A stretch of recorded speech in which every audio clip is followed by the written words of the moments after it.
things are getting exciting. Right now, the Mets are up 6-0 on the Phillies, getting ready to go up 2-1 in the series. We're going to get to all the playoff stuff that you need to know after this week, going into next week. But before we do all that crap, like us on Facebook. Contact us through one card, one cup, one beer at gmail.com. For those of you who are watching on the YouTube channel, please, please, please subscribe to our channel, and that way you will have our information as soon as it drops. Those of you who listen on the podcast, and we do have some very faithful listeners on the podcast, I do want to say I had an issue with Spotify last week, and I went to upload it. I thought it was uploaded, and I went to check it, I think yesterday, and I realized it didn't upload. So I had to redo the whole thing. So if you're wanting last week's episode, for those of you who listened to the podcast and didn't get it, you can go back now and find it, and you can catch up with all the stuff we said last week. It's a great show. You don't want to miss it.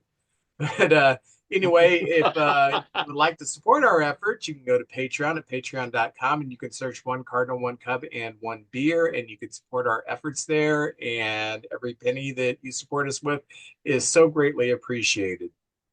Hey, if you want to be a contestant on a trivia contest, a guest on a panel, if you have an interesting baseball story that you would like to tell us, if you're just extremely good looking, let us know. Say, hey, I would like to be on the show, and we will make sure that we put you on. You can either contact us through the email, you can DM us, you can message us, you can do just about anything to get a hold of us. And I think that's all the housekeeping. So JJ, how you doing? Oh, it's always good. It's baseball playoffs. I got a few shout outs first. I Ah, Yeah, here's our shout outs. One of our friends of the show, Bill Scott, went over to Italy, and his roller derby team took the gold medal over there. I sent some video and some highlights, and he was tired, worn out, but they won the thing, and I seen there was teams from all over. That's pretty cool. Got the Cardinal hockey jersey back here because hockey season has started, and I know the Blues were playing an early game against Seattle, and I think they were up by a goal for all our hockey heads out there. I know a lot of the folks like hockey as well. And this Saturday at a Boys Dream Hobby Shop in Caledonia, the one and only David Freeze will be down there. So check out their page on Facebook or out there on the internet and get all the details. But I'm going to be down there. I can't wait. So that's some of the shout outs I have. And Vince, how you been doing? no, not too bad. Enjoying the playoffs. Oh, Um, yes. we've had this project going on in our bedroom for a couple of weeks, and I installed the shades today. So tomorrow we just have to move our stuff in there and clean it up a bit. You know, there's sawdust and crap. You know, when you do Oh, any yeah. kind of project like that, it gets messy. So we need to sweep that up, get everything moved in.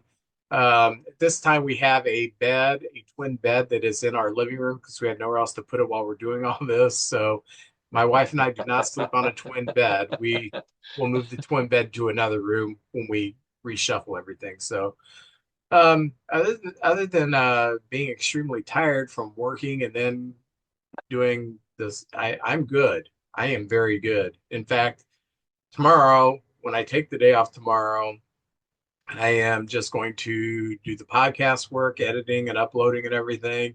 We're going to move the stuff in. And then I'm probably going to just sit around and be a big gelatinous blob of flesh in the house. So, The playoffs, what's great, Vince, is I'm a sucker for those 4 games in one day. And you start at like 2 and you go till 11 o'clock at night and you get all the games. And it's been fantastic. So yeah, tomorrow's one of those days. yeah, it is. Yeah, it was a huge day in Kansas City last night because the Royals won and the Chiefs won. So, pretty cool. Hey, there you go, man. Oh, well, let's get into the beer corner. I do not have a beer this week, but I did notice that like O'Fallon Brewery, the microbrewery, it in St. Louis area It's shutting its doors. Oh, Earthbound is shutting its doors. Another microbrewery in St. Louis. And I think it's Urban Chestnut. I don't know if they're closing or just scaling back, but there's some issues there. So that got me thinking there are a lot of beers that I remember that have fallen by the wayside. So instead of doing a beer, I'm just going to ask you if you remember some of these beers that you cannot get anymore. okay. So, and I'm going to start with Meisterbrow. Do you remember Meisterbrow? I remember the name. Did it have a on the can? Did it have like a leaf or something? Yes, yes, Perhaps. yes. Yeah, Okay. yeah. Meisterbrow was a light brewer. Brewer. What's a brewer? I don't know. But it was also a light beer, aside from being a light brewer. Um, and I didn't even know that it was gone until I started researching this. I realized, gosh, Meisterbrau's gone. Darn. Another one, this is one that my friend Terry growing up, his dad used to drink this. Um, Olympia. Do you I remember Olympia? I do remember Olympia. Did it have anything to do with Washington State or Yes, yes, anything? that's where it was Okay. originally brewed. No longer brewed anywhere. Okay, I didn't know that. I did not know that. Local one that I didn't know was no longer around, Bud Dry. Oh, Remember Bud Dry? no, that don't ring a bell there. They had they had a big marketing campaign for Bud Dry, I think like in the 90s, and I didn't realize that was gone. Falstaff, I remember Milwaukee False. beer. Uh, can't get it anywhere anymore. I remember they had a lot of signs and things on the outside of your neighborhood, bar. And they'd have signs and stuff. And I remember Falstaff like a mirror with Falstaff over it, stuff like that. Yeah, You'd see in the bars. yeah. I used to have years ago. I had a Falstaff. I don't know. You remember there was an era where they had beer glasses that were stem glasses, like a big thick wine glass. Yes, I do remember Yeah, those. I had one of those that had Falstaff on it. So Tony Pruno over that bar he has them like hanging upside down in a little rack above his bar. So cool, he might have Falstaff in that. cool, very cool. Um, Black Label. I No, remember this I beer don't remember that. because my friend Scott, his dad would drink Black Label beer. It was red, had a black label on it. That one's gone. Remember red, white, and blue beer? Yes, I do. I remember that one. No longer around. Was it made by a bigger brewing company? Was it a Budweiser product or anything, or just I don't, I don't know. I okay? don't, Brown Derby beer. No, I don't know that one. Okay. Now, you every now and then go to Springfield to go see the Double A team. If you Yes. drive around Springfield, you will find liquor stores called Brown Derby liquor stores. Okay. And Brown Derby beer was originally part of, oh gosh, one of the old grocery store chains. It was kind of their beer. And then they expanded in some areas, making Brown Derby liquor stores. In Springfield, Missouri, you can still find Brown Derby liquor stores, but there's no more Brown Derby beer. It's pretty Oh, interesting. And last but not least, I cannot believe this beer is not still around. Billy beer. It's Billy, gone. it's gone. I remember there was even a marketing campaign with Billy Carter uh, promoting that beer. So, Yeah. you know, Yeah, yeah. rumor has it that that was his recipe. Oh, So, okay. I'll be darned. And shout out to Jimmy Carter. I think he just turned 100 years old as turned well. 100. Yeah. Yeah. All right, Jimmy. He he he never made it to the heights that Billy did. I mean, he never had a beer named after him. No, there might have been some peanuts or something, like a Yeah, peanut yeah. butter or something. Something like that, maybe. Oh, Jimmy Carter, wonderful human being. Maybe Yes. not the best president in the world, but a wonderful human being. So, and I don't know if he was a bad president. It was a terrible time coming out of Watergate. We had the Iran hostages. First of all, the whole debacle with the Shah being exiled and then needing medical help and us allowing the Shah to come here for medical help. So they storm our embassy and they take it was just a mess. And we had terrible inflation and Vietnam had just ended, technically 70, it went to yeah. 75. So yeah, it just Oh, had and ended. it was right before we had that other war. Oh gosh, that deadly war in Grenada. Oh, Grenada. I remember that. I do remember there's a Clint Eastwood movie about that where they go in there. The movie's got to be longer than the war. Yeah. I Oh, remember in high school, um, my history teacher, Mr. Franklin, who was one of my favorite teachers ever, he broke the news that we are in a conflict right now in Grenada. And I think by the end of the day, when I got home, it was already it was over. already over. Wow, that didn't take Yeah, long. that was a quickie. So anyway, that's our beer quarter. Rest in peace, you beers. That's right. I have a few items uh, that I picked up this week. I'm always getting stuff, and Vince, the best thing besides seeing you, besides talking baseball, is people send me stuff, or they'll hunt me down and say, "Hey, I know you're a big fan of this or that." And they give me stuff. So I got this week. Now I did buy this one. This was a Carlos Martinez autograph ball to add to the collection. So Ah, that's something new there. I would have never known that was his signature, though. That's kind of a signature you can't read. I started collecting. This is my first one. Books about baseball signed by the writer, and this is the Matheny Manifesto. It was only $10, and he had signed the inside of it. So I'm gonna, yeah, every once in a while when I see one with an autograph in it, I'm gonna pick it up. So I got the Mike Matheny book. This I'm really happy with. I've got the 2006 World Series. This is the 2011 World Series with like all the highlights and things that happened. And I absolutely love it. I'm going to put it right next to my 2006. And Vince, I'm looking for you a 2016 Chicago Cub one because I'll pick that up if I can find it. So if anybody's out there has a lead on that, I'd like to get that because you see the players like when they're all on home celebrating and you see the last names and you say, oh, I forgot Aaron Mills. You'll see Mills and you see some of the players that, you know, you always know, like with the Cardinals in 11, that was like LaRussa and Pujols' last run with us. Pujols did come back later, but you see some of those players and brings back those memories. And I absolutely love that. And then a friend, Schwarby, who knows Tony Pruno, sent me two Enos Slaughter cards from the 50s. And this one here is actually signed by Enos Slaughter. So that I'm so proud of that. So and they're very good shape as well. And two more little card things. This is a Stan Musial card that was put out about 10 years ago, but it's a patch.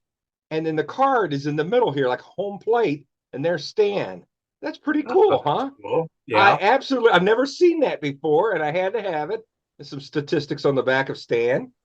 And finally, I got an autograph this week. I opened a pack and I got a Dalton Varsho of Toronto's an autograph card from him. So I added Nice. that to the collection too. So that's what I've been doing. That's the latest addition to the old collection right there. And Vince, I'm going to have to get a new house, or I'm going to have to get an apartment or something to put all my stuff in. So that's Oh, my latest additions. all right. Very cool. Oh, well, I guess that you saw that Luis Tiant passed away, El Yes. Tiante. Oh And my gosh. I was looking at his statistics. Um, 229 victories, 172 losses, 3.30 ERA, 1.20 WHIP. Um, he didn't seem to ever get serious consideration for the Hall of Fame. And you match that with like Jack Morris, much better numbers. Yeah, I'm not saying he's a Hall of Fame pitcher. He is a very good pitcher, but when you match him up with other Hall of Famers, you think, why not Luis Tiant in the Hall of Fame? You know? There was a 5-year stretch where he played for Boston from 72 to 76, and he was 96 and 58 with 97 complete games in that 5 year stretch. And, I always hear people say, well, a Hall of Famer is someone you can't tell the story of baseball without mentioning. Well, Louis Tiant was a character. I loved him. He had that twist when he pitched, and he had that big mustache. And of course, he was in my favorite World Series of all time, the 1975 Boston Red Sox Cincinnati Red World Series, which is just a true classic. But Didn't he shut out the Reds in game one? there was a game on game four. I don't know if it was a shutout, but he pitched a complete game, 161 pitches, Vince, in that complete game, which is like unheard of these Yeah, that days. doesn't sound like a shutout. 160. No, that's a lot of 3-2 counts, probably. Uh, And when he was a three-time All-Star, but that 5 year run was probably as good as probably the top two or three pitchers of that time.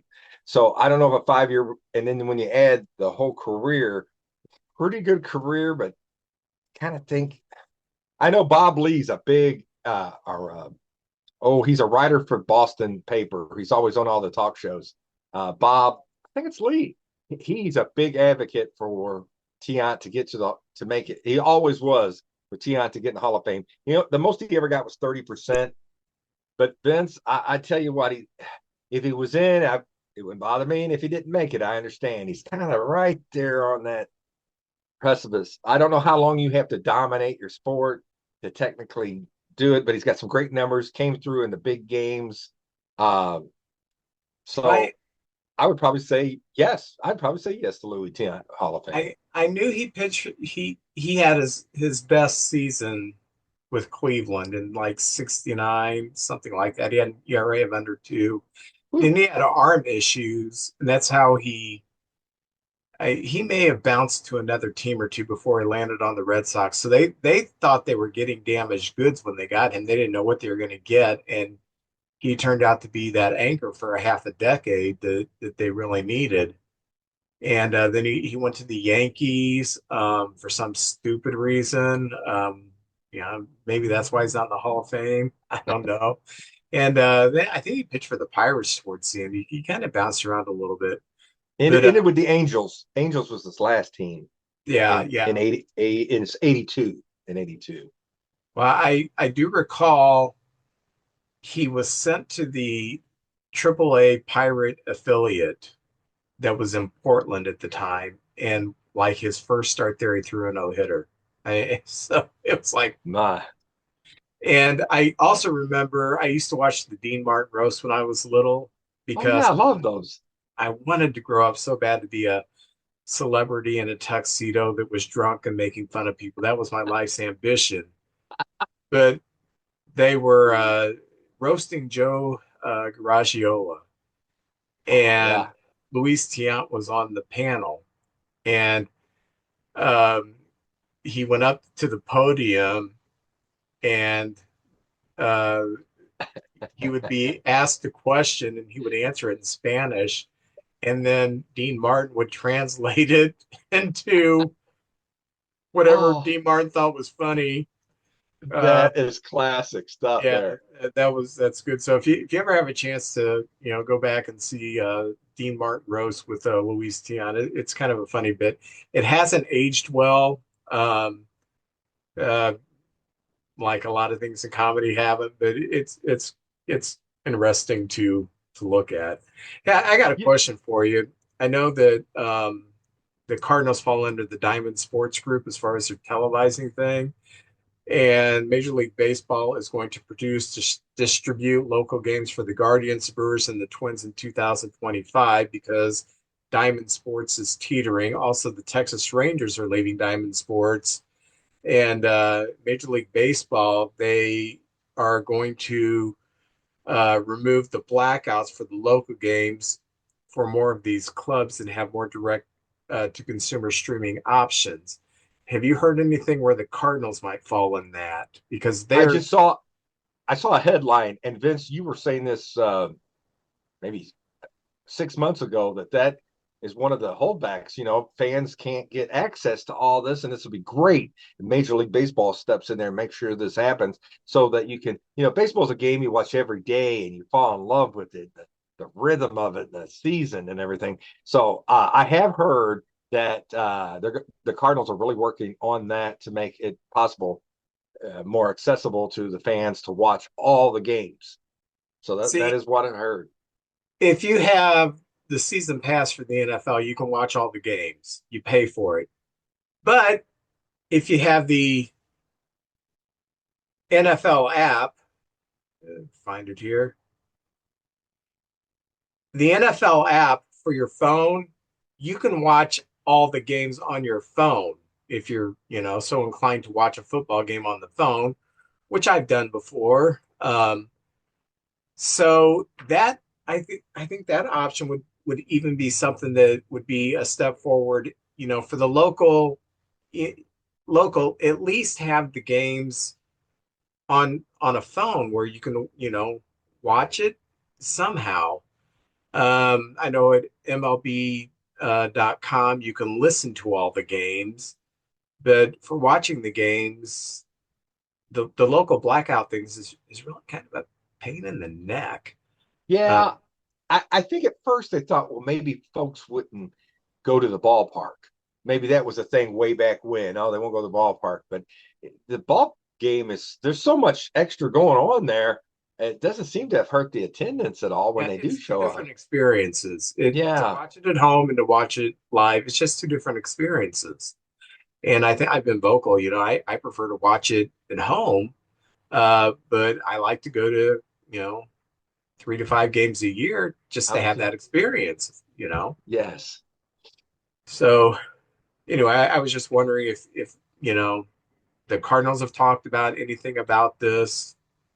That's one of the big changes coming. That was one of the headlines here because after the press conference, I think there was like a 80% groan from the Cardinal fans. Like, you got to be kidding me. This is what you're going to be doing. It's really redoing the minor leagues and making the game more accessible.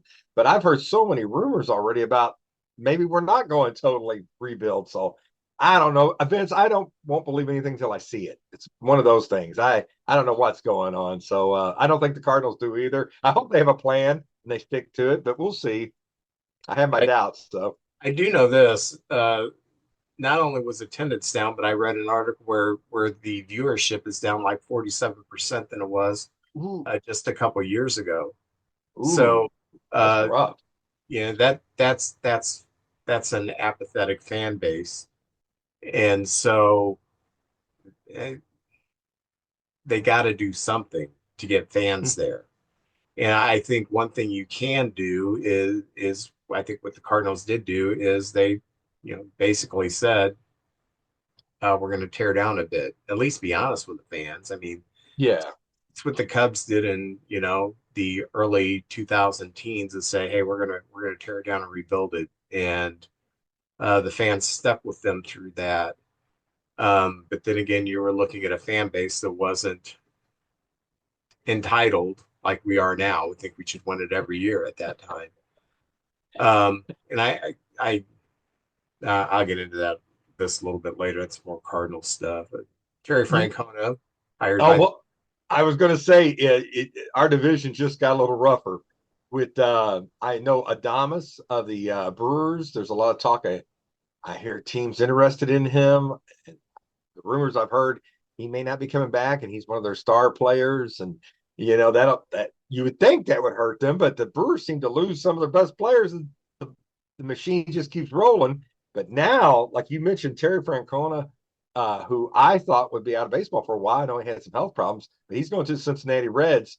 And Vince, that's kind of how I feel when I heard his name. It's kind of like when I heard you guys got Joe Madden. I was like, oh, things just got serious. So let's see what happens next year. But it just got a little rougher, and I think the Reds are a up and coming team, and they're looking better and better too. So it's going to be rough. It's going to be five good teams fighting it out next year. see, I this whole Craig Counsell thing this year has kind of made me shift my thinking that the manager isn't nearly as important as we think. Um, I know Frank Kona had success at Boston, and then at the end, it fell apart. With the chicken and beer deal with Lackey and Lester, and I can't remember who else was having chicken and beer during games when they wasn't pitching. They were in the clubhouse doing that. He lost control of that team. Um, he went to Cleveland, and he had success again. And Cleveland's proving this year that maybe it's an organizational thing and it's not who the manager is. And in Boston, maybe it was more of an organizational thing under Theo. And then at the end, Francona kind of just lost control of the whole thing. Um, I don't know because, I, my assessment of David Ross was he was not a good strategic manager. Um, and then we bring in Craig Counsell. I think, well, there's that's got to be 4, 5, 6 more wins, and we have the exact same record with much better starting pitching. So I don't know. Maybe Francona going to the Reds if he doesn't have the organizational structure is not going to be as successful. I don't know. Um, But so I one of the things on council I read or a blurb or something was he got hired by the Cubs a little late in the process. I don't yeah. remember exactly when he got hired, so he didn't get to bring his people in with him. They were already set up to be where they were going to be. So maybe he didn't get to bring in his handpicked Well, what coaches and what stuff like that. I happens don't know. is for any team to talk to a coach on another team, you have to get permission from that organization. And the Brewers didn't give it up to council. They didn't give him permission to pursue his staff. They hired Pat Murphy, and Pat Murphy retained the staff. So that's kind of what happened there. And I guess there's a limit, and now council is in a position where he can hire his own staff. I don't know if anyone from Milwaukee wants to leave that situation, although it didn't end well this year. Um, Yeah. so yeah, we'll And I'm see. with you. It might have not made a difference. I don't know, but you can kind of hear like the Cardinals, they're getting rid of their hitting coach. And um, I don't know if anybody else would have done that big a difference. I don't know. I was looking at some of the statistics and it was better than I thought we were. I thought we would be dead last in strikeouts and batting average and some of these things, but we were actually middle of the pack in a lot of the hitting. Home runs, we were way in the back. But I think that was kind of the plan. It was like a Earl Weaver plan where we were going to just get a man on or two and then hit a 3-run homer. Well, it didn't work this year. That did not work. We had a better year, but it just wasn't as good as we thought we were. So, have any other general news before we get into the playoffs? Well, let me see. I got some notes here about some things, and I think they're all kind of playoff related. Vince, the one thing I want to say, I've never seen this before. Maybe it's happened, but if you've watched any of the Dodger games, of course, they didn't play in the first round. They were one of the teams that got a bye. But when the Dodgers are playing they're playing the Padres in this round, the second round. When Otani, sometimes they'll say Otani alert. He's up in 4 batters. I've never seen that before. There'll be a picture of Otani on the side, and it says, "We'll be batting," and they'll have four more batters, and he'll be up. I guess for the novice fans, like, oh, Otani's coming up. I got time to go in and make a sandwich or something before he comes up to bat. I've never seen anything like that in my life. Yeah, that's just marketing for the Yeah, casual fan who's not yeah. really into baseball, but they know the name. Oh, when's he going to be up? Oh, I 4 batters. I don't have to pay attention. I can continue with my Tetris game or whatever. But for real Major League Baseball fans who are most of the people who are watching the playoffs, we know that he's going to come up sometime and we're paying attention to the whole game. But I think that is for the very casual fan who's just tuning in to see him in the playoffs, who probably engaging on something in their phone and look up, oh, he's Yeah. Here. I like it. It's just I'd never seen that before. When we played the Red Sox, David Ortiz, it was like, is he up again? It seemed like every other inning he was coming up the bat and then he was killing us. So it's good for the game. That's fun and Yeah, everything. but then he kept thinking maybe this time if I pitch to him, it will be different. No, it wasn't.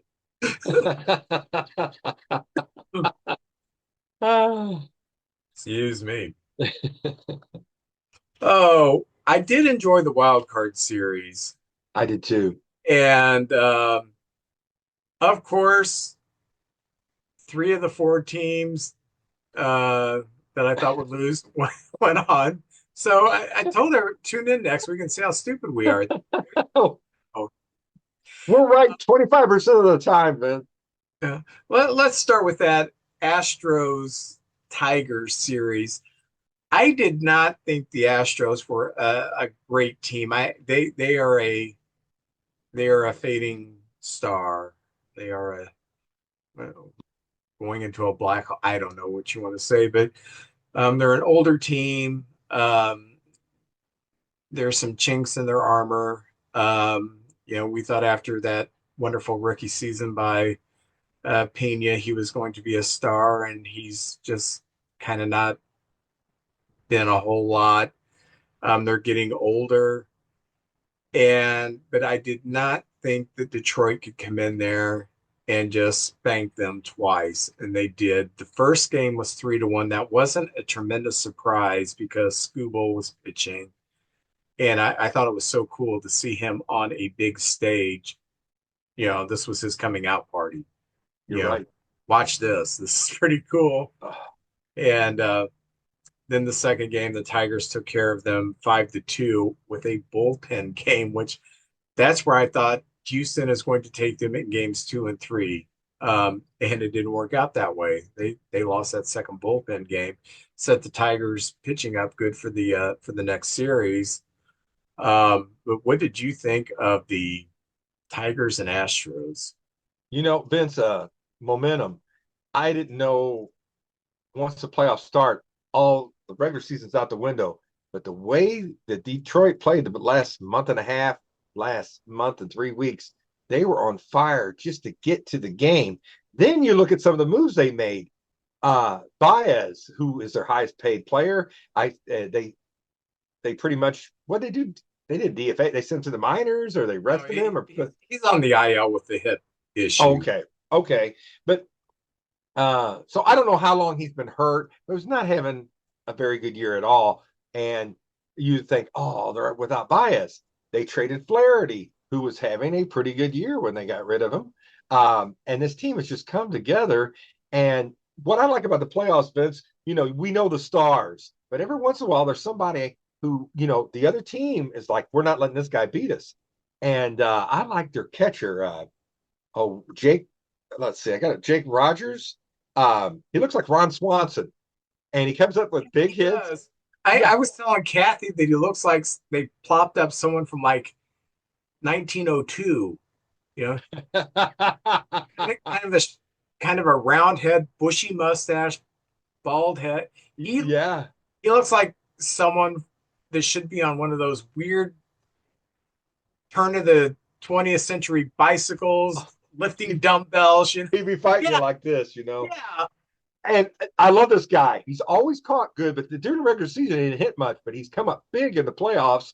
And that team is fun to watch. They got some good young players. I know Turkelson did not, he got sent to the minors this year, but he's back now. He's recovered sometimes. You know, Bob Knight used to say the best motivator is sitting on the bench, or getting sit down. You reevaluate yourself and you work on your weaknesses or whatever. And that team, and you got to give AJ Hinch a lot of respect. They're playing his old team. And Vince, I think you hit it on the head. I'm a Cardinal fan, and sometimes I think we held on to our players a little long. I know Adam Wainwright, that last year he was just a kind of a shell of who he once was. They've Astros have had some injuries, and I kind of think just look at it was the last hurrah for some of these guys. Verlander didn't even make the postseason roster. And I kind of wanted to see him go a little further because they have some great rivalries. They've been in that ALCS so many times in a row, but it wasn't to be. And good for the Tigers. It was fun, and it's good to, new blood moving up the line. So it's been a great run, Houston, and I'm You, glad they're in the American League now. this just hit me. The catcher, Rogers, Yeah. the wrestler, Dax Harwood. Oh Have yes. you ever seen them in the same room together? No, they're the same person. It's the same person. Yeah, he hasn't been in the ring lately. They're out there in Detroit playing. Yeah, how about that? Yeah. So I enjoyed that series, and that was one of my least anticipated series. As I probably was fourth on the line of the ones I have to see, but that was a excellent series, and I'm glad for Detroit. well, I wanted to see the first game. I wanted to see Scooble pitch. The Yeah, only time I've seen him pitch one game like in May, I watched one of his games, and then I saw him at the All-Star game. So I really hadn't seen much of him. I saw him last year, or 2 years ago. I saw him once, and I thought, wow, that guy's got some good stuff. Um, but I was also watching it for the novelty, you know. I watched the first game to see school. The second game, I thought, well, I'm going to see because I thought the Astros are going to kill a Bowl King and be 8-2 or something. And the Tigers really don't have very much on offense, and there they yeah, went. they had enough, just enough.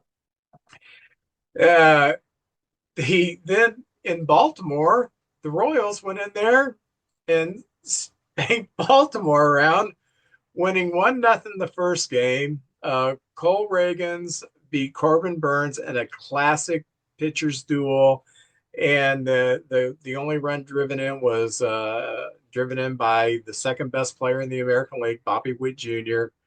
So I thought that was really cool. That was kind of like Reagan's coming out party too, because he's playing in Kansas City. He did pitch an inning in the All-Star game, but that was kind of like, hey man, this guy's pretty good.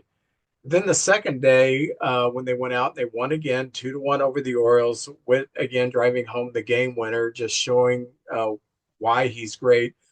I was surprised that in 18 innings they held that Baltimore offense to 1 run. I wasn't surprised they only scored three because I'm not a huge fan of their offense. Maybe I thought they'd score a few more because Baltimore doesn't have the best pitching right now.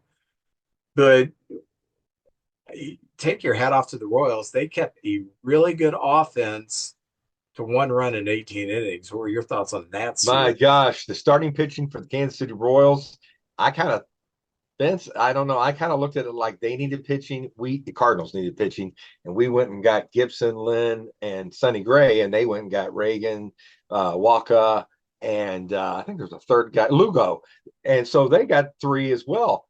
But my gosh, good for them. I think Orioles, if you said at the end of two games, we're only going to be able to give up 3 runs to the Royals, they'd be happy with that, but they didn't know they'd only score 1 run. And that Orioles team, with all their talent, just couldn't put enough hits together or whatever. And I have to give, and the Kansas City played incredible defense. Now, with that kind of hitting, I don't know how long they're going to last, but as we know, they've kind of woken up and got going.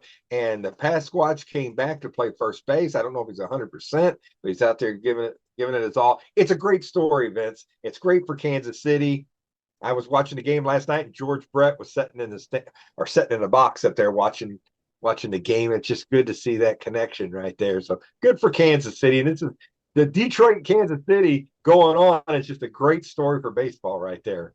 Yeah, They yeah. lost 100 games last year too, Kansas City. I hear that. 106 games Oh, last year. so it is possible, folks. I think we all thought they would be better. But I thought, if they win somewhere in the 70s, that's a pretty good improvement. Maybe 74, 75 games is what I was thinking. And then Yeah. they just came out and they played good all year.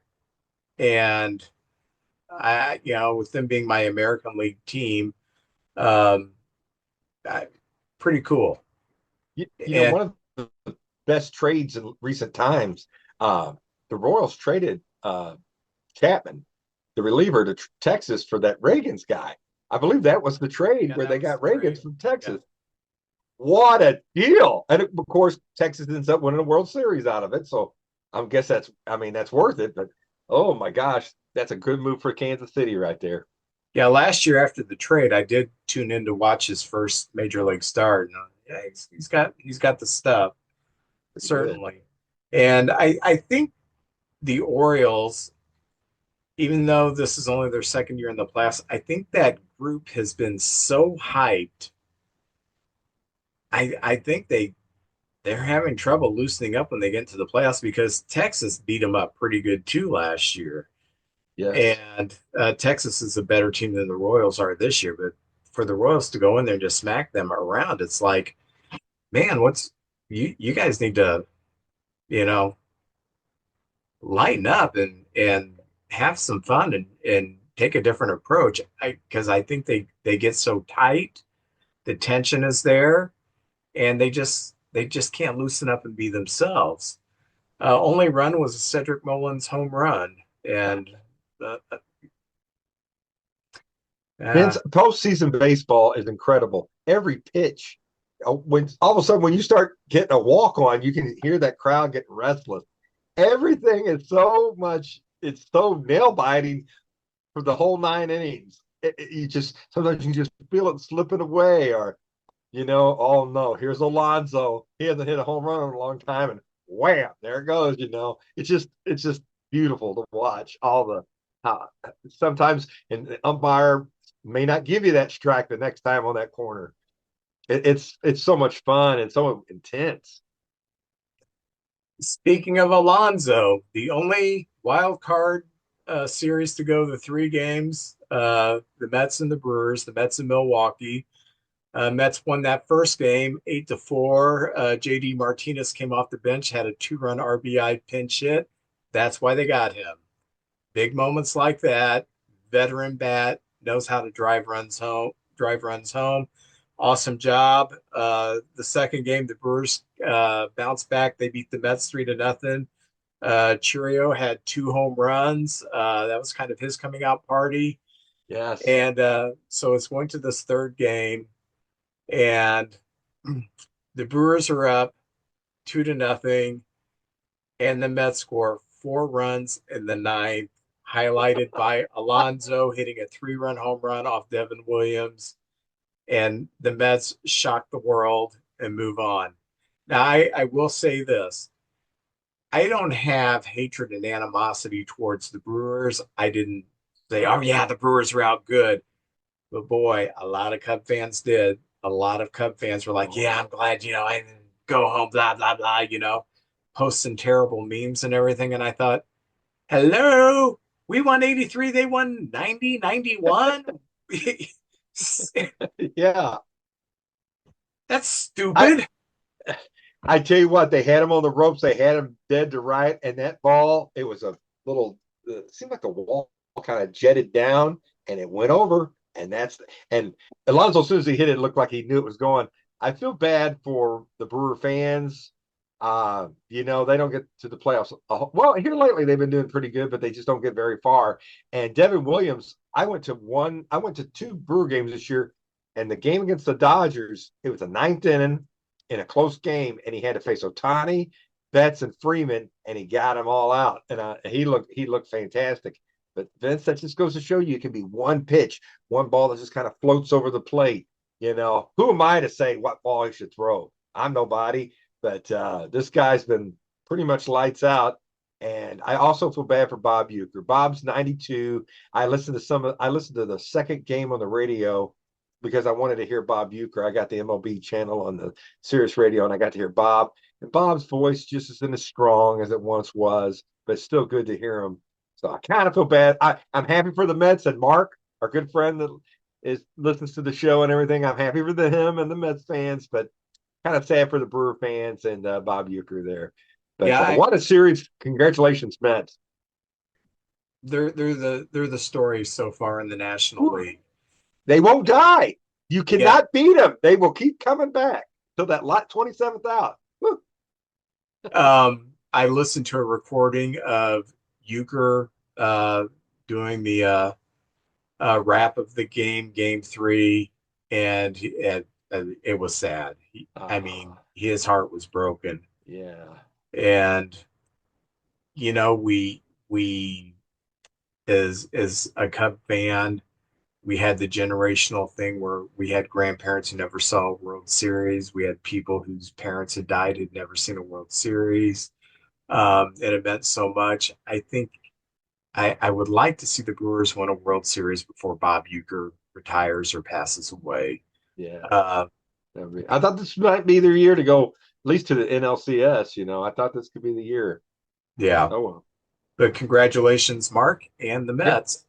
And so the final wild card series was the Padres sweeping the Braves 2-0, which wasn't a surprise. The Padres were at home.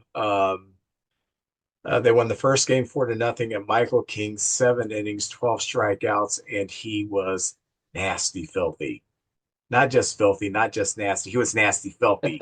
He was an X-rated movie. He was that nasty and filthy. So Three X's.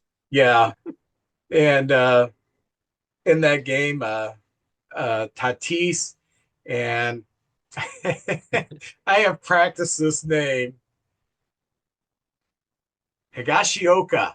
Yeah, Oh. Higashioka hit the home. Tatis and Hishakioka hit home runs in that game, and then they won the second game for the sweep, 5-4. Higashioka had another home run.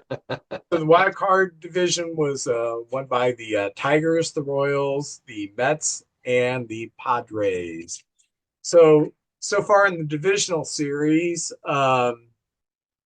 the Guardians are playing Detroit. Is it Detroit or Detroit? Oh, it's like It's like Kiss. Missouri, Missouri. Detroit Rock City. Detroit. Yeah. I hear Detroit. I hear Detroit. Detroit. I don't. We'll ask Todd Brown. He's from that area.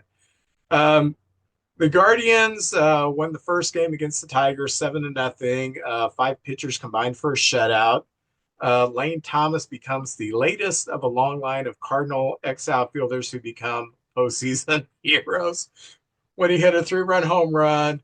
All five of the runs scored, or five of the runs were scored before the first out, so it was 5-0 before there was even an out, and the Guardians grew 7-0. Um, what can you say? That's kind of how I thought it would go. But then in the second game, Scubal's pitching for the Tigers. I'm thinking that the Guardians may be in trouble here. And of course, the Tigers went 3-0. Scubal 7 shutout innings. And then in the ninth inning, Kerry Carpenter comes up, hits that pinch hit, three-run home run in the ninth off of Clase, and becomes a hero. and when he hit that thing, it was going so high. And Kathy and I were watching, I said, that thing's going out. That thing is way out. And it just went out. I thought, oh my gosh, you just never know. Devin Williams had his terrible moment. Emmanuel Clase did. Clase can rebound. There's time to rebound, but yeah. So that series is tied one game apiece, going back to Detroit or Detroit, depending on your pronunciation. We will get this straightened out because we do have a friend who is from the area who moved back there, by the way. So I need to ask, how do you pronounce your city? So anyway, that series is tied at one. And then this is exciting for me. Okay. 76, 77, 78, 80, Royals and Yankees in the playoffs. And Yes. 76, 77, 78, the Yankees won. All three of those series won 5 games, and they back then they only went 5 games in the playoffs. Yankees won all three of them. Chris Chambliss hit that tremendous home run that one time, and it just broke my heart as a Royals fan. And then 1980, we beat them 3-0 in the playoffs. We go into the World Series favored against the Phillies, and the Royals laid an egg. So this kind of reminds me of that my childhood when the Royals and Yankees were meeting in the playoffs, the big bad Yankees and the little Midwestern team from Kansas City. So in the first game, the Yankees hold off the Royals 6-5. Gleyber Torres highlighted with a 2-run home run. But then last night, the Royals come back. They win 4-2. The old man who has been there before, done that before, Salvi Perez gets the scoring start for the Royals with a home run. Garcia had 4 hits, and Reagan started, got his pitch count up high. They got him out of there in the fifth inning, I think, with one out in the fifth inning, and the bullpen held up. And so that series is tied at 1 apiece, going back to Kansas City, where the crowd is just going to go nuts. And I can't wait to see that tomorrow. So, Oh, that's going to be so good. that's I was tied. looking at tickets, Vince. We could get tickets up at the top for about $130. I'm just saying, we could go. I can watch it on TV for nothing. Yeah, let's watch it on TV for nothing. But there are tickets if you want to spend $130. Oh, I don't. They still got the same uniforms. The Royals and the Yankees are I classic. know. Those are the same uniforms they wore back then. It looked, That's aside from being in high definition, it could have been Freddie Patek facing Ed Figueroa. I mean, it I was. like that reference. Very good, Vince. You took me back on that one. Thank you, Yeah. thank you. Um, and then in the first National League Series, the Mets won Game One against the Phillies in Philadelphia, uh, 6-2. Nemo had 2 RBIs. Even though for the Phillies, Wheeler pitched 7 innings, 1 hit. They bring him out, and the Mets explode. 5 runs in the eighth, one in the ninth to win it 6-2. And then last night, the was it last night or 2 nights ago? No, I think it was 2 nights ago. Was it 2 nights ago? Sometime. The Phillies won the second game, 7-6. The Mets had 3 home runs. They entered the bottom of the sixth up to 3-0, and then the game started going crazy, and it was tied at 6. And then Nick Castellanos has a game-winning RBI in the ninth to walk it off. And last I checked, it was 6-0 the Mets in the eighth, and I assume that game is over now. So See let's here. see if the Mets held on or if there was a miracle.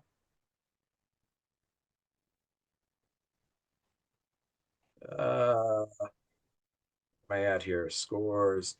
Mets 7, Phillies 2. So there you How go. about that? 2-1, a game away from the next round. Yeah, yep. Man, how about that? Uh, yeah.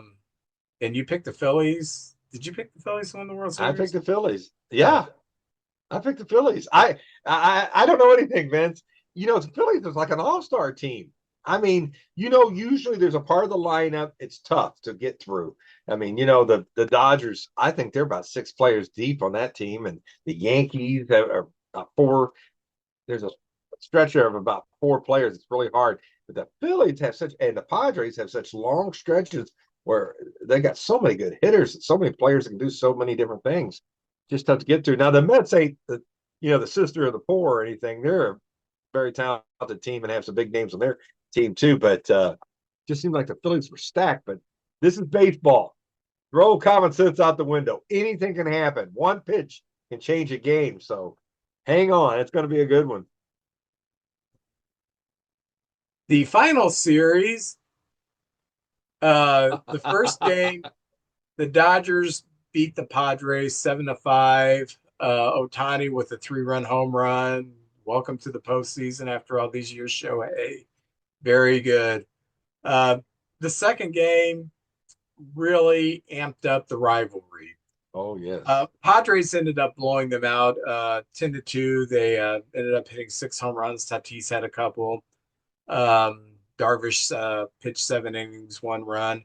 The game really, from a strategic standpoint, it was a blowout. But Yes. the interesting thing was early in the game, Jerickson Profar, um, I can't remember who hit it. It may have Oh, been Betts, Mookie Betts. Jerickson Profar reaches over the fence, and I thought he missed it, and he came out and kind of backed up, and then he kind of teased the fans. I got the ball in my glove. Betts was rounding. He was almost the third thing he had a home run. And no, Profar caught the ball. And I thought it was kind of funny, just kind of Yeah. playing with the fans. So, um, And then one fan was like, "Oh, you, yeah. yeah, So the game starts to get a little chippy. I can't remember who got hit. Uh, um, was it Tatis? No, yeah, Tatis got hit. Tatis got hit, yeah. And then Machado hit a home run off of Flaherty, and they're chirping back and forth at each other. And allegedly, Machado pulled the Willie Adames thing, said, want to meet me in the parking lot after the game? And Machado's a big guy. I don't want to Yeah, mess with him. And he throws bats at people. So I don't want to mess with him. But apparently, according to Flaherty, something had happened that uh, Machado threw something. Machado actually um, hits a home run and rounds the bases, and they're chirping at each other, and it's just getting chippy, and it's getting more interesting to watch just to see what's going to happen. Well, late in the game, Profar uh, catches a ball, and then he goes to give it to a fan out in the bleachers, and he gives him the ball, and the fan throws the ball like towards the bullpen, or yeah, not nothing big.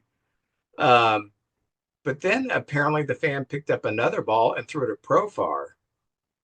And things really started getting chippy. They had to get security around, and Machado calls the whole team together for a team meeting in the dugout. You can tell uh, Mike Schilt has put his stamp on this team because last year that team was a mess. All that talent, and they bickered. They were a dysfunctional team, and Mike Schilt came in there because he's got so much respect because he knows baseball and he's got the type of personalities to say we're a baseball team, we're one unit. We're not the same people. There's going to be stuff you don't like, but when we are between the lines, we are a team. And, Machado has taken over that leadership as the player, and he called everybody in. And I'm sure one of the things that he was telling them is, got a huge lead. Let's finish out this game, get the hell out of here before this thing gets any more heated, because it certainly looked like it was going to boil over. And I mean, Profar, I'm surprised he stayed in the game. I thought with the big lead, they might want to get him out of there because he was hot. And I thought it was funny that Tatis, after all that, he was getting beer cans thrown at him, and he's just like, "Hi," he doesn't care. So, uh, but that is going to be a fascinating series. The fans in Los Angeles are starting to get kind of a reputation. I remember a few years ago, they beat that Giants fan within an inch of his life. Some Dodger fans did. It's starting to get a reputation like, I don't know if this is the best place to be because the fans, they're not the laid back Hollywood fans that you think about from the 70s and 80s. These are some different fans who, you know, they don't think it's funny when Jerison Profar kind of, haha, I caught the ball. Although as a casual fan, because I don't have any you know, personal stake in either team, I thought, well, that's entertaining. So what'd you think about that series? Well, supposedly I heard something that there was something thrown at Padre players in game one, but then the Dodgers took the lead and they stopped. Like every once in a while there'd be something thrown out there. I know sometimes fans throw paper airplanes or a beach ball gets on there, but in no way, shape, or form should anybody be throwing at the players. No matter what, no matter if they instigate something or not. You're a fan, enjoy the game. You shouldn't even be a part of the game, but be loud and cheer your team on. I try to cheer the other team on when they make a good play. I'll stand there and applaud. I do. That's what I do. I love baseball. I want my Cardinals to win, but they don't win all the time. But one of the things I noticed that too, I think the thing that started it off was when Flaherty struck out Machado, he cussed him. He said, and I don't think Machado heard him at first, Yeah, and he said, F you and go back to the bench, MF and all this. yeah, And I forgot to mention. Profar was on base, and he was like, "Oh, you got to run your mouth." And then Machado, what he say? And then he starts yelling. We go to commercial after that inning, and he's up on the top thing, and they're yelling. There was evidently a ball thrown. Machado threw a ball over towards the Dodgers, where it's sort of where the ball boy would be, but Roberts, who's very respected, said it was thrown a little harder than like luckily there was a screen there. I don't know, but that is probably not the right time to be chucking the ball over towards the Dodger bench at that time. I thought you threw it towards your bench, but it just kept getting escalating and getting worse and worse. And I think too, the Padres have always been the little brother, of the Dodgers, and the Dodgers for years and years have dominated the Padres, and this ain't the same Padre team, and they're not going to take it. And so they're, I don't know. Things were said. I hopefully this is behind them. But man, now the Dodgers have to go to San Diego, and I think those fans are going to be charged up for that series. And Yes. as long as the fans aren't hurting anybody, just cheer and no dirty words. There's kids in the stands. Um, Heck, I'm in the stands. Be nice, I'm a kid. But the intensity of the game, I absolutely love it. I think it just got a little out hand there. I don't think Flaherty hit Tatis on purpose because it's a 3-1 game. It was still a Oh yeah, tied game then. that was not that was not on purpose. Yeah, and he hit a home run against them earlier, and he did not want to groove one and have him hit another one. And at the end of the game, I think it was Tatis, who was, by the way, gyrating towards. He didn't say anything, but he just did enough to really irritate him. He was gyrating at the fans and just ticking them off. And at the end, he was telling them all to go home. It's over. Go home. Yeah. And I was like, oh man, I don't know if he needs to be out there getting them riled up anymore. But when they built Dodger Stadium, it was in a beautiful area, and I think the area's got some gang activity around it. It's gotten rough, and a lot of players say they don't take their families to Dodger Stadium because it's just kind of a rough area. And my cousin, who's friends with Mike Trout's family, they said when the Dodger fans come over to Anaheim, they're terrible. They're threatening, and I know it ain't every fan, but it's just a rough fan base. I always think of rough fans as the Philly fans and maybe the New York fans, but other than that, here in the Midwest, I feel I can go to the Cub game and enjoy the game and just enjoy good baseball, and me and the Cub fans get along, and vice versa, and Milwaukee and Cincinnati and Pittsburgh, but on the coast, man, they get rough sometimes.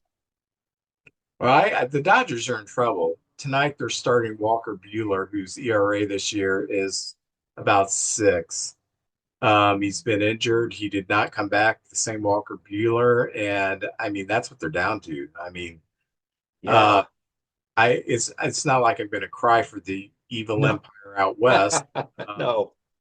But yeah, spending all that money and then to possibly get bounced in the first round by your rival. Yeah. Yeah. So It don't hurt my feelings none. is there any Cardinal news going on this week? I do have a little Cardinal news. The Cardinals, they put the top 100 prospects up. The Cub fan, you guys have more players in the top 100 prospects, but we have 3. And JJ Reinhold is already the 18th highest prospect. I know that doesn't mean a lot. It's nice that baseball's recognized him. He didn't even play a whole season down the minors, but evidently he's lighting it up, and whoever makes these lists really like him. And then Tink Hence, the right-handed pitcher, and then Quinn Matthews, who went from rookie ball to AAA this year. He's also in the top 100. So we've got 3 top 100 prospects. So Cardinal fans, and 2 of them are pitchers. and we don't have a lot of grade A pitchers coming through our system in my lifetime. So I'm very excited about that. And the Cardinals have parted ways with their hitting coach, Turner Ward. I kind of could see that happening. I know in all sports, if the season didn't go well, and the Cardinals really haven't. We thought hitting was going to be our strength. And it's just, we struck out too much. We didn't runners over. Left a lot of men on base. Last year was terrible. 2023 was horrible. 2024 we were better, but still not good enough. We should be better than this. And the Cardinals usually have been a running team. We didn't run much this year either. So they parted ways with the hitting coach. We don't have one in place yet. A lot of folks, some of the great older players and stuff. I know Matt Holliday was going to be a part of the Cardinal organization, but he had another son, I guess, that was going to be in it was finishing up high school or what. Anyway, he was working with his son, but during the winter, he works with a lot of players, and he's kind of a hitting guru. I know the year Bellinger had that rebound year where he went to Chicago and had that incredible year. He had worked with Holliday that year, so maybe Matt Holliday. I don't know. I'm open to anything. I'm nobody. They know better than me, but yeah, maybe if he wants the job, I'm sure it's his for the taking. So anyway, we're gonna have a new hitting coach, and this is we've had 5 hitting coaches in the last 25 years. So the Cardinals just don't. There's not a big turnover. I think a hitting coach for 5 years is pretty good. So 5 hitting coaches in 25 years, and anything else? Oh, I was looking at one thing, Vince. I was looking at Mason Wynn. His rookie year is complete now, and I was comparing him to Ozzie Smith. Mason Wynn came up at 22 and played his first full season, and Ozzie was 23. Ozzie played his first full season in 78. I was kind of comparing them two. Ozzie played 9 more games. Uh, Wynn got 157 hits this year. He's only the third Cardinal rookie that in the last 40 years to get over 150 hits, and the other two were Vince Coleman, who was Rookie of the Year, and Albert Pujols. So that's in good company there. Ozzie got 152 hits. Everything's pretty even until you get to the power numbers. Ozzie hit 1 home run, and Mason Wynn got 15. Ozzie 46 RBIs, Mason Wynn 57. But when you get to stolen bases, it's Ozzie 40 stolen bases and 12 caught stealing. Mason won 11 stolen bases, 5 caught stealing. Where Ozzie really kind of dominates is walks to strikeouts. Ozzie actually had 47 walks to 43 strikeouts, but it was a different time period then. People just didn't strike out as much. And Mason Wynn got 41 walks and 109 strikeouts. So Ozzie kind of dominated there. In batting averages, it was 267 for Wynn, 258 for Ozzie. And Mason Wynn, believe it or not, had a 2.4 defensive WAR rating and his rookie year, and Ozzie got a 2.3. So Wynn right now is in the conversation. I know it's one season, but I like to see that. And Ozzie Smith, by the way, has the highest WAR defensively than any player in the history of baseball with a 44.2 defensive WAR. And I'm just going to tell you the top 5. One's a Cardinal, 3 are Baltimore Orioles, and 1 is a Chicago Cub. Can you name the Cub with the highest WAR defensively? Defensive WAR.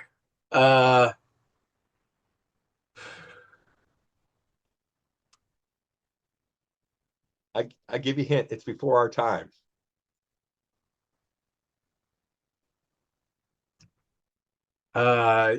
It could be Kessinger. Is that it? No. Want to take one more guess? Um, Want me to give you another clue? Randy Hundley? No. The shortstop, Joe Tinker from Tinker Evers to Oh my Chance. gosh. Yeah, 34.3 defensive WAR. So Hold it's on. Ozzie.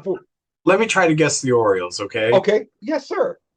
1 has got to be Brooks Robinson. Number 3 is Brooks Robinson with a 39.1 defensive WAR. Okay. He's number 3. Another one has to be Paul Blair. No, not Paul Blair. Oh, really? Yeah. I caught everything. You're right. Who now? Belanger, Mark Belanger. Number two, Mark Belanger with a 39.5. Belanger was great. How about Machado for number three? No, Cal Ripken Jr. Evidently, he knew how to position himself. He didn't make a lot of errors, had a strong Yeah, arm. but he played forever to accumulate that WAR. You're You know? exactly right. That hurt Paul Blair. Late in his career, he was like a defensive replacement and Yeah. everything. That hurt him a little bit there. But active player with the highest defensive WAR is Kevin Kiermaier, the center fielder for the Dodgers right now. Was a longtime Toronto Blue Jay. He's like he's pretty high up there. Hmm. But he's the active players. That's him. So anyway, I thought I'd throw that out there because we don't talk defensive WAR very much. I don't know how much faith you put in that, but it's a nice thing when you're talking Belanger, Ozzie Smith, and Ripken, Brooks Robinson, and Joe Tinker. That's pretty cool. Yeah. Well, in Cub news, there's not much going on. Did get some good news. Cade Horton's shoulder is expected to be ready by spring training, which is, the Cub fans have had their collective breaths held on that. Best pitching prospect we've had since Mark Pryor. So, and it's always a little more scary when it's the shoulder. So, that's good news. And we have hired 81-year-old legend Jerry Weinstein to our organization. I don't know what position he's going to play or he's going to fill. Probably front office at his age. He literally has coached since he finished college, graduated from college, started coaching then, and he has coached everywhere on every level, minor leagues, major leagues. He's been with the Rockies for the last 18 years.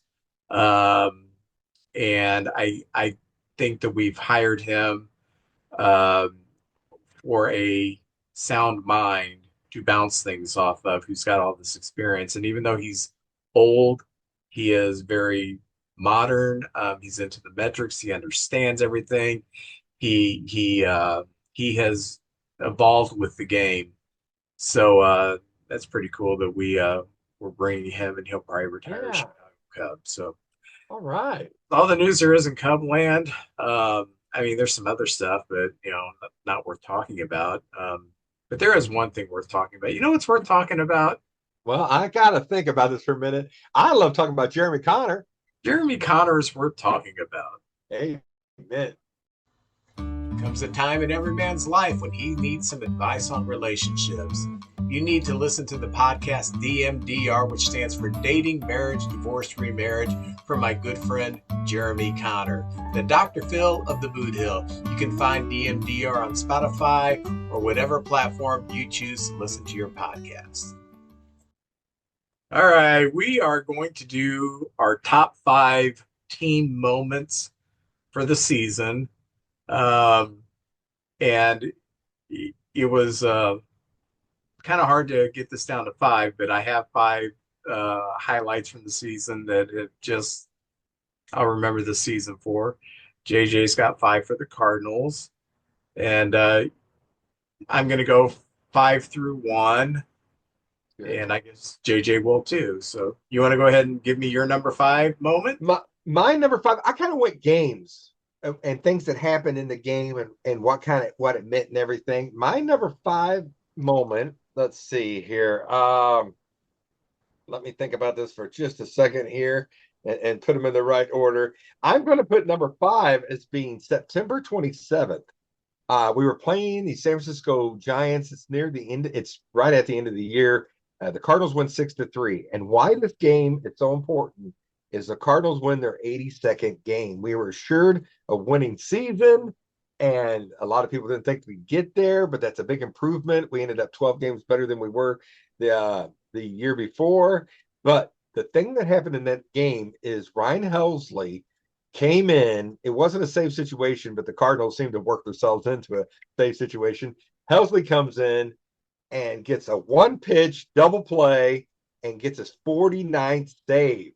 And that breaks the Cardinal record that was held by Trevor Rosenthal in 2015. Well, 2015 team record, old record 48 by Trevor Rosenthal. And this year, I think Helsley was the most valuable player on the team. Uh, had his best year ever, 49 out of 53 save opportunities. And we just seen some of the world-class relievers in the playoffs get shelled or get lit up and take a loss. So that nothing is for sure, but 49 out of 53 is pretty darn good. And then that's the same game that Wynn got 2 hits to get to 150. And he's the only, and like I said, the third Cardinal rookie to get 150 hits in the last 40 years. So that game there had so many neat things and accomplishments. I put that at number 5. I did games too, except for my number five. My number five is not a game. My number five is in May when Michael Busch hit home runs in 5 consecutive games. Uh, that was a that was the moment the Cub fans realized, hey, this first baseman may be pretty good because we have struggled at that position since Rizzo's left. We've had Schwindel, we've had tried Mervis there. Bellinger's been good, but he shouldn't be playing first. He should be in the outfield. He's been there out of necessity, but yeah, that was a big time moment for Cub fans this year when he hit the 5 consecutive home runs, and that's my number five. I think you got a good one there. I think it's going to be a great Cubby. Well, my number 4 was Mother's Day, the Mother's Day game. And this was the game that Shook got thrown out from arguing balls and strikes. And the Cardinals come back and win the game 4-3. Now, why this game's important was that was May 12th on Sunday, and through May 12th through July 9th, the Cardinals, and at that time the Cardinals were 15-24, and it was looked like maybe a repeat of 2023. Shook gets thrown out. I'm not saying, but this kind of marked a time, and the Cardinals went on a real good run. You We mean had pretty good Marmol. What did I say? Schilt. Oh, I see. I love Schilt. He's my manager still. But Marmol got thrown out of the game, and from that point on, over almost a 2-month span, the Cardinals go 35-19, and actually got in the first place for a short moment. But it wasn't to be. And after that stretch, we were 48-42, probably the 6 games over, and that's the high point of the year. It also marked when Wynn had an 18-game hitting streak, which tied Jordan Walker for the longest rookie hitting streak in Cardinal history. So anyway, Marmol, I think now he tries to get thrown out of a game from now and then to try to rally the troops, but it hadn't worked like that. But that one game, that moment, and everybody talked like since Mother's Day, we had all these numbers, but it kind of ran its course for about a 2-month period. So that's number 4 for me. Hmm. Well, my number four happened the second to the last game of the season, a week ago from Saturday. Kyle Hendricks, in probably his last start for the Cubs, uh, 8 1/3, excuse me, 7 1/3 shutout innings in his last game. He had such a terrible season. He was our version of Wayne Wright that you had last year. We're hanging on to him. A little bit different situation. He was still under contract, whereas you re-signed Wainwright for 1 year. But he was having a terrible season, and he went to that last game, gave it all he had, shut out the Reds for 7 1/3 innings. So that was my fourth. That's a good one there. Very good. Is he the last member of that World Series team? He Yes, said, that's kind of sad. Yeah. Well, my number 3 is actually a June 23rd game, and the Cardinals were playing the Giants, and it was a marquee pitching matchup. It was Sonny Gray versus Brandon Webb, and I love Brandon Webb. I think he's a fantastic pitcher and I think one of the 10 elite pitchers in Major League Baseball. But it was a great day. Sonny Gray was flirting with perfection. He had 6 innings. It was 18 up, 18 down, but was 1 out in the 7th inning. He gave him a home run, and they took him out in the 7th inning. But we ended up hanging on, winning it. He had no hits or walks through 6. I mean, that's fantastic. He ended up throwing 7 innings with 1 hit, 1 earned run, no walks, and 8 Ks. And it was great to see Sonny Gray. I'm so glad he's a Cardinal. He's looked really good.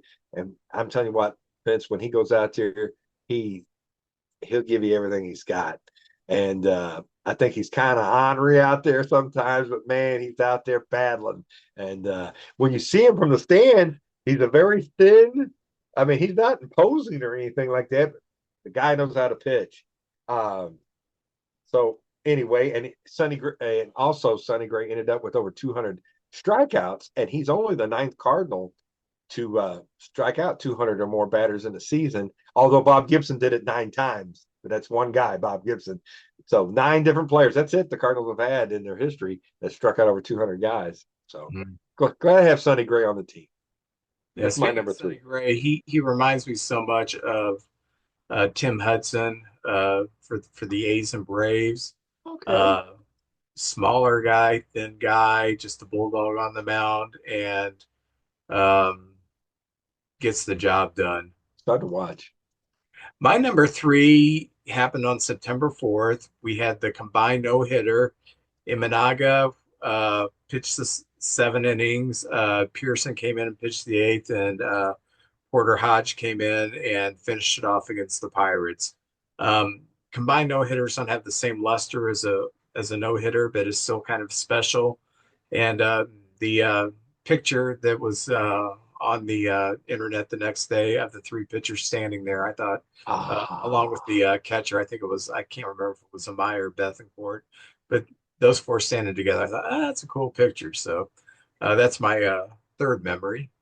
you Vince, you guys had a game last year, 2023, where your pitcher was just having one of those days, and him and the catcher ran into each other because I thought he was going to get a no hitter. That Oh, was a that, oh that was that was Smiley. I think he had a perfect game going. oh And with one out in the ninth, there was that little squib, and he and Gomes both went for the ball and collided, and that's how he lost it. that's Yeah. heartbreaking. But I remember that too. It comes so close. My number two is opening day. Vince, there's nothing better than opening day, and I've heard you say many times that should be a national holiday. I agree with you. April 4th, home opener versus Florida. And it was, the thing was 2023 was such a bad year. We get to start from scratch now. We're home, we're playing in Florida. The Cardinals come out in those cars. We're getting to see all the new guys, all of our young players. And it was 8-5. Uh, Herrera hit his first career home run. Arenado got 3 hits and a double, and some RBIs. Lance Lynn, 7 Ks. It was good to have Lance back, even if it probably will be for just this one year. And his last game, he had that game where he kind of had a big game, his last game too, and just want to thank him for everything he's done. And baseball's back, and just the young players that we got to see in that game. Victor Scott II, Walker, Burleson, Wynn, Ciani, who I never even seen him on, had him on my radar, and he had such a good year. Gorman and Palante, they were all on the roster for opening day, and man, that was so much good. And we got a win, and things just seem to be a lot better in 2024. So that was my number two. Well, my number two happened on August 24th versus the Marlins when PCA hit the inside the park home run, rounded the bases in 14.08 seconds, and barely beat the throw Willie Harris sent him. And I swear to God, he picked up speed, rounding third, going to home. He was just getting faster. He was rounding the bases, usually on an inside the park home run, because that's a long run. By the time they're at third base, they're gassed. Oh, he was picking up speed. And then that head first dive, his hand goes across the plate and he gets up, so excited. That was so friggin' awesome. I also thought about his first major league hit this year, which was the game-winning home run against the Dodgers, but that would probably fall about number six. But that inside the park home run was the most exciting 14.0 seconds of baseball that I saw this year. Well, my number one, it was the June 20th game at Rickwood Stadium in Alabama. playing the Giants, and two great organizations. Now, I'm glad the Giants were there because Willie Mays played there. And at the time, this was going to be a game to honor Willie Mays, but Willie Mays had died within like a week of this game. So it became like a big, you know, tribute to Willie Mays. And it was just so perfect. Now, the Cardinals, it was nice they invited us, but you could have had the Cubs there, the Pirates, Red Sox, Yankees. You could have all these other teams in there too. It's an honor to be mentioned there.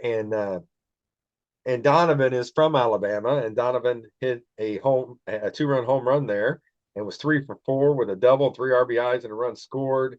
And it was a great day for baseball, and I hope they do some more things like this because a lot of these players that played there are very elderly. Some of them around 100 years old, and I don't know how much longer these players are going to be around. So it was nice that they got their tip of the cap. You know, me and Vince, we may not be around next year. I don't know. We're getting up there too.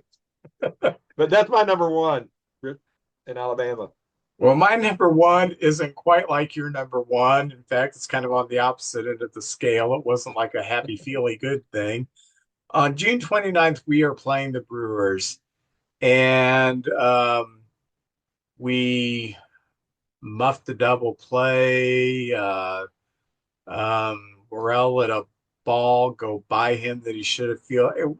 We just our defense bottomed out that game. Steele's on the mound and he goes into the dugout and he screams twice to the team, "Wake the F up," twice. And we were waiting for 3 months to see something happen to some because Council's never going to show emotion. Somebody on this team show that you care. Justin Steele, the perfect person to do that. We went on to win that game 4-2 because we woke the F up. And from then on, we were a very good baseball team. And then we really woke up in August and September and finished very strong. It was just too little too late. But at that time, we were a last place team. We were we were just muddling around, playing well below our talent level. And it took Justin Steele, even though he's only been in the majors, I think this is his fourth year. He's been in the organization for 12, 14 years because he was an older rookie when he started. And these players that have been with the Cubs for a while, like Ian Happ, they played minor league ball with him, so they've known him for a long time. So he is one of the club leaders, and boy, he really let him have it. He's a fiery guy, and nobody likes to watch errors. And these were not just physical errors; they were mental errors that were going on. We had a bad throw to home plate. We muffed a rundown too, and that I just like four terrible defensive things happened in that little half inning. And when he came into the dugout and screamed that, and then they ended up winning the game, and that's when we started to play to our talent level. I thought, okay, that's one of my favorite players. That's a I've captain right there. for a few years, but yeah, that really showed me something. So my number one was "Wake the F Up" by Justin Steele. I I remember guess. that moment. That was a great moment. Oh yeah, yeah. So oh, I am opening up 1988 tops with the Ooh, bubble gum. I don't have bubble gum. I've got the 92 tops. How about Ooh, we're that? both going old We're school. going old school. Thomas J. Again, thank you very much for your sponsorship. Okay, three Hall of Famers. I'm going for three. Woo! How I many like you? your style. I'm going one. I'm going low. I'm going low, man. So I'm not as daring. You want to go I first? will go first Yes, because I need sir. to see if I have three Hall of Famers. Uh, JJ, you want a piece of gum? That ain't going I nowhere. I I got these caps. I can't chew the gum no more. Hey, it came off of one piece, not in a bunch How of. about that? All right. Uh, some promotional thing. Oh, I got My first my first Hall of Famer, former Rangers pitcher Dale Mahorshek. Isn't he in the Hall of Fame? I don't know. I think he works out there sometimes, taking tickets. Excuse me. Former Blue Jay middle infielder Nelson Liriano. Oh, Uh, yeah. Nice player. nice player, not a Nice Hall of Fame. player. Hall of Famer, the late great All Star Hall of Famer center fielder for the Minnesota Twins, two-time World Series champion Kirby Puckett. Puckett. Yes, they beat Also, us in the World Series. so Yeah. not a Hall of Famer, but a heck of a postseason player, former Cub, former Astro, Billy Hatcher. Yeah. Oh, yeah. Didn't he have like 8 straight hits in the playoffs one time or Yeah, something yeah, like that? he was on fire. Oh, Yeah. yeah. For the Padres, pitcher Lance McCullers, decent career. Oh, yeah. And I got Tigers leaders for 1988. Okay. Uh, Hits Alan Trammell, 205. Home runs, Dale Evans, 34. Runs batted in, Alan Trammell, 105. Stolen bases, Kirk Gibson, 26. Batting average, Alan Trammell, 343. On the pitching side, Jack Morris, 256 innings. Jack Morris, 18 wins, 208 strikeouts, 13 complete games. All Jack Morris stuffs. Saves. Eric King led the team with 9 saves. Wow. Yeah. All right. Former Giant and former Expo pitcher, Joe Hesketh. I don't remember him.